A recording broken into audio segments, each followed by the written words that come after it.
జ్ఞానులా గొల్లలా?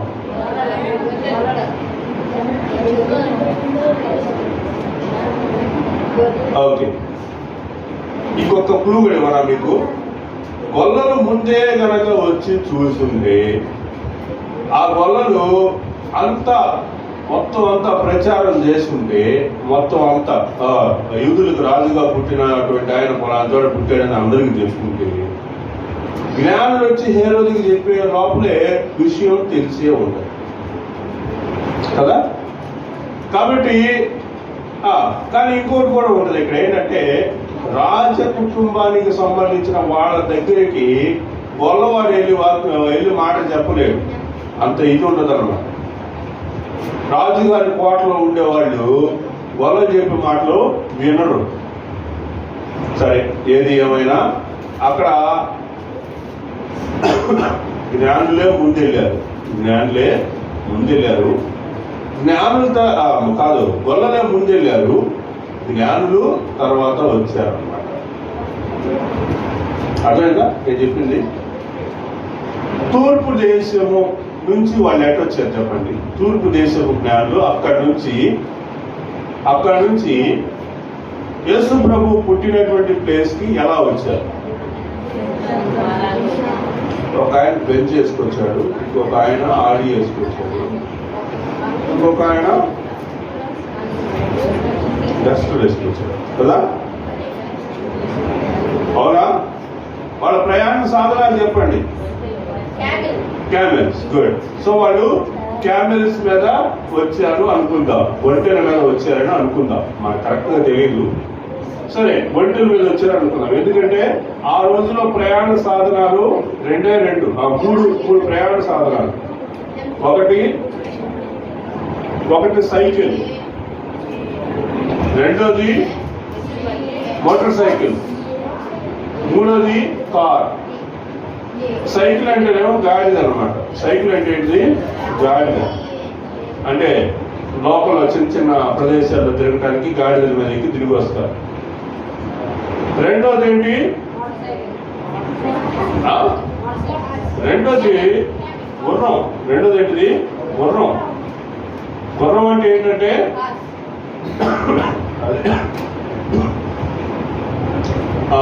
చిన్న బైక్తో సమానం అన్నమాట ఆ రోజుల్లో. మూడోది ఏంటంటే కారు. కారు దేనితో సమానము? ఒంటితో సమానం. ఎందుకని దాంతో పోలుస్తున్నామంటే కారు మనిషినే కాదు, ఇంకా లగేజ్ని కూడా మోస్తుంది కదా, వేగన్స్. కాబట్టి ఒంటెల మీద కూడా ఎక్కువ భారీ సామాన్లు ఆ రోజుల్లో మోసేవాళ్ళు అన్నమాట. కాబట్టి వాళ్ళు ఒంటెల మీద వస్తే, ఇంకొకటి చెప్పండి, హలో, ఒంటెల మీద తూర్పు దేశం నుంచి అంటే వాళ్ళ దేశాల నుంచి, అంటే ఇండియా కానీ లేకపోతే ఇంకా పై నుంచి వచ్చినటువంటి వాళ్ళు అక్కడికి వెళ్ళడానికి ఎంత టైం పట్టి ఉంటుంది?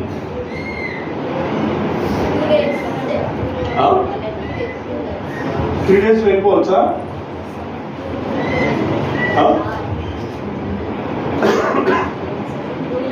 తూర్పు పట్టణం నుంచి వచ్చి తూర్పు పట్టణం నుంచి రావాలి వాళ్ళు. దేశం దాటి ఇంకో దేశంలోకి వెళ్ళాలి. అంటే ఇశ్రాయేల్ దేశంకు అక్కడి నుంచి ఇక్కడి దాకా మధ్యలో దాదాపు 10 దేశాలు ఉన్నాయి. మధ్యలో 10 దేశాలు దాటుకుని ఒట్ల మీద పోవాలి. ఎన్ని రోజులు పట్టి ఉంటుంది చెప్పండి?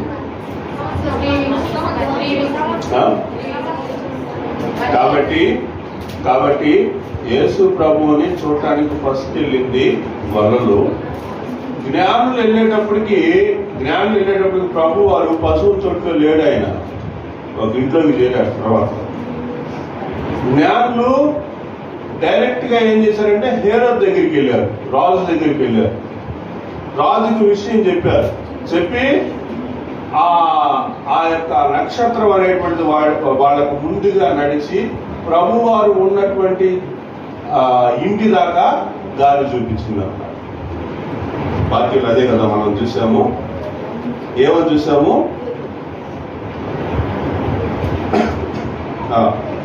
వారు చూచిన నక్షత్రము ఆ శిశువు ఉండిన చోటికి మీదుగా వచ్చి నిలుచు వరకు. కాబట్టి ఆ నక్షత్రం ఏం చేసిందంటే వాళ్ళని ప్రభు వారు ఎక్కడున్నారో ఆ దారి, ఆ ఇంటి దగ్గర దాకా దారి చూపిస్తుంది. అర్థమైందమ్మా నేను చెప్పింది? కాబట్టి యేసు ప్రభువుని జ్ఞానులు విజిట్ చేయడానికి టైం ఎంత పట్టిందంటే, శాస్త్రులు చాలా మంది ఆ టైం ని క్యాలిక్యులేట్ చేసే వాళ్ళు చెప్పిన విషయాలు ఏంటంటే 1.5 years పట్టింది. ఎంత? 1.5 years. అంటే యేసు ప్రభు వారు డిసెంబర్ 25వ సంవత్సరంలో పుడితే వాళ్ళు జ్ఞానులు ఎప్పుడు వచ్చారంటే వచ్చే సంవత్సరం డిసెంబర్ 25 దాటిపోయి ఇంకొక 6 నెలలు దాటిపోయిన తర్వాత అప్పుడు వెళ్ళారు అన్నమాట. అంటే ఆకాశంలో నక్షత్రం దాదాపు 1.5 సంవత్సరం కనిపిస్తానే ఉంది అని అర్థం. కాబట్టి ప్రియులారా, ఇప్పుడు నేను మీకు చెప్పాల్సిన లాస్ట్ మాట ఏంటంటే, వారు ఆ నక్షత్రమును చూచి 10వ వచనం, వారు ఆ నక్షత్రమును చూచి అత్యానంద భరితులై ఇంటిలోనికి వచ్చి తల్లి అయిన మరియను ఆ శిశువును చూచి సాగిలపడి ఆయనను పూజించి తమ పెట్టెలు విప్పి బంగారమును సాంబ్రాణి గోడమును కానుకలుగా ఆయనకు సమర్పించి.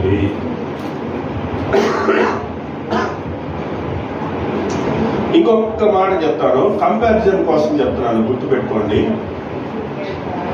వీళ్ళు తూర్పు దిక్కున మేము ఆయన నక్షత్రము చూచి అన్నారు. చూసారా?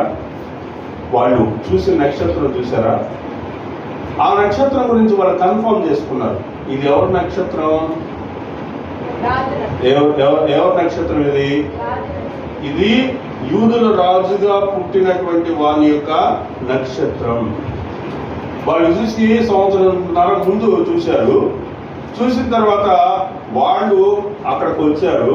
వచ్చినప్పుడు ఆ నక్షత్రం ఏం చేసిందంటే ప్రభు వారు ఉండిన చోటు దగ్గర దాకా తీసుకెళ్ళిందంటే ఎంత కన్ఫర్మేషన్ తోటి ఉన్నారో చూడండి. స్కూల్స్ లో, కాలేజెస్ లో చదువుతున్నారు, కొంతమంది జాబ్ చేస్తున్నారు. సో ఒక్కసారి మీరు చెప్పండి, మిమ్మల్ని గొల్లలతోటి పోల్చొచ్చా, జ్ఞానంతో పోల్చొచ్చా? మీరు గొల్లలా, జ్ఞానులా?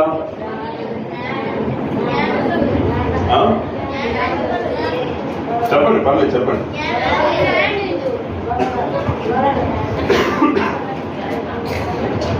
మీరు గొల్లలా, జ్ఞానులు అనేది నేను ఒక విషయం చెప్తాను, దాన్ని బట్టి మీరు గొల్లలా, జ్ఞానులు అనేది అర్థం చేసుకోండి. ఓకేనా?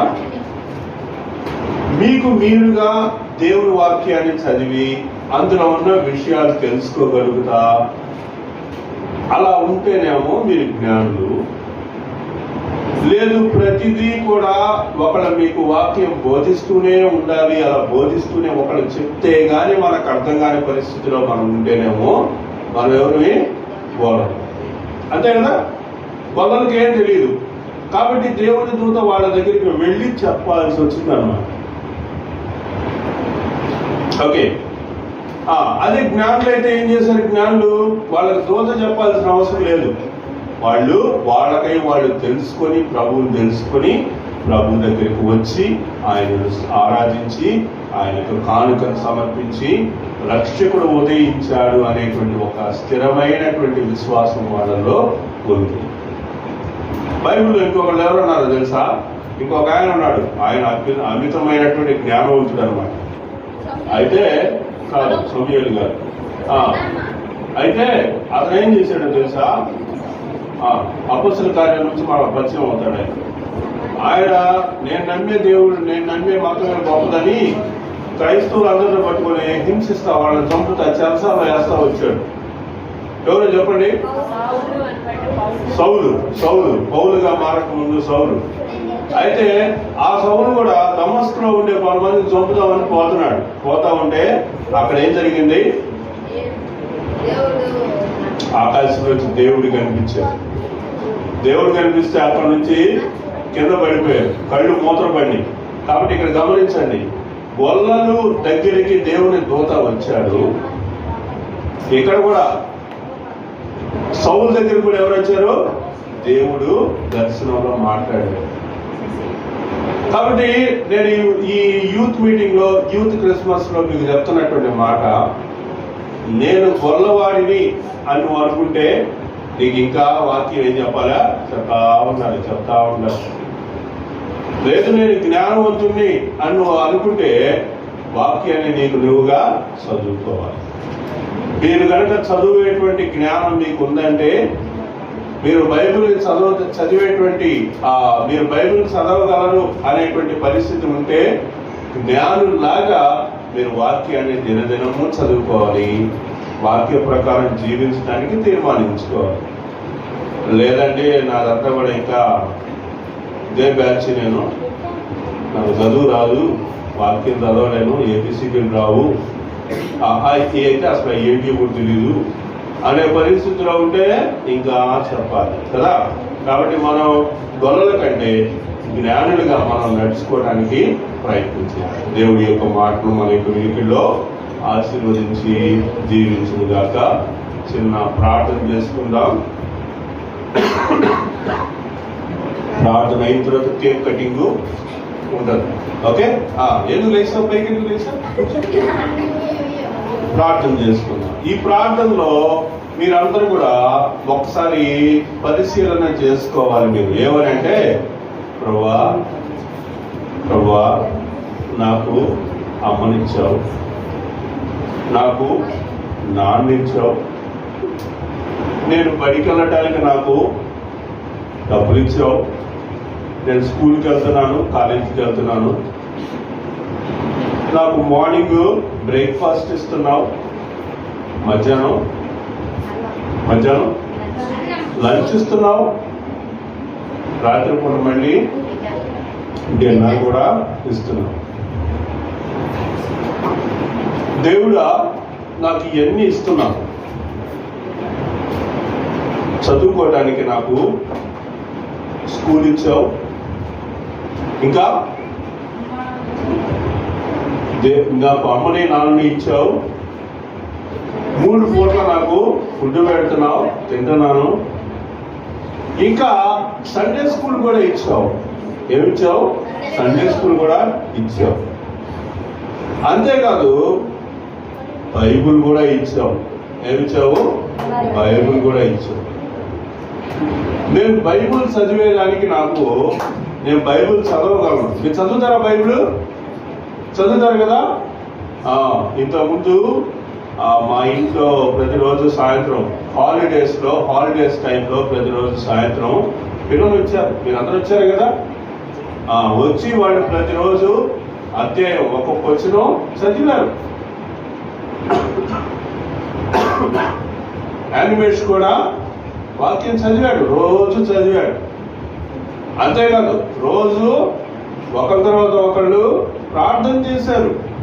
కాబట్టి జ్ఞానుల వలె మేము కూడా ప్రభువా మా యవ్వన వయసులోనే మేము వాక్యం నేర్చుకునేదానికి, మిమ్మల్ని నమ్ముకోవడానికి మాకు కృప చూపండి అని మీరు ప్రార్థన చేస్తే మన కేక్ కటింగ్లో వెళ్దాం. ఒకసారి అందరం మోకాళ్ళకి కళ్ళు మూసుకొని నేను చెప్పిన ప్రార్థన మీరు చేయండి. రెడీ? 1 2 3 స్టార్ట్. లేదు నేను జ్ఞానవంతుణ్ణి అని నువ్వు అనుకుంటే వాక్యాన్ని నీకు నువ్వుగా చదువుకోవాలి.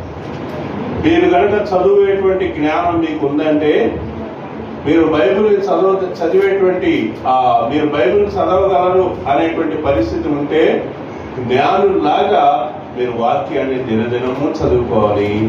వాక్య ప్రకారం జీవించడానికి తీర్మానించుకోవాలి. లేదంటే నాదంతా కూడా ఇంకా ఇదే బ్యాచ్, నాకు చదువు రాదు, వాక్యం చదవలేను, ఏబిసిడీలు రావు, అయితే అసలు ఏంటి కూడా తెలీదు అనే పరిస్థితిలో ఉంటే ఇంకా చెప్పాలి కదా. కాబట్టి మనం గొల్లల కంటే జ్ఞానులుగా మనం నడుచుకోవడానికి ప్రయత్నించాలి. దేవుడి యొక్క మాటను మన యొక్క వినికిడిలో ఆశీర్వదించి జీవించుగాక. చిన్న ప్రార్థన చేసుకుందాం.